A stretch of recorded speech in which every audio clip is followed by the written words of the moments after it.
Gebäude sollen mehr recycelt werden. Das Wichtigste ist der Wille, das zu tun. Und das ist noch viel zu wenig weit verbreitet. In der Schweiz werden im Durchschnitt jeden Tag 10 Gebäude abgerissen. Das soll sich ändern.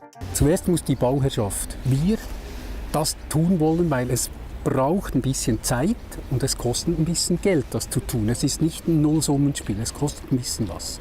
Bei der alten Busgarage Rank der Basler Verkehrsbetrieb werden Teile rückgebaut. Die BVB steht als öffentlicher Betrieb in der Pflicht. Basel-Stadt muss bis 2037 das Netto-Null-Ziel erreichen.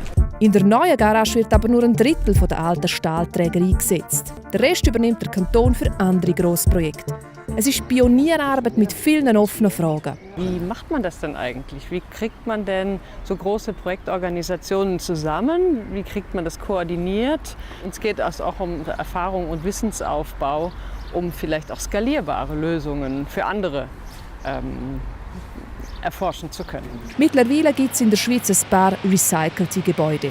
Gerade das Wiederverwenden von Stahlträgern macht Sinn, man kann viel CO2 einsparen.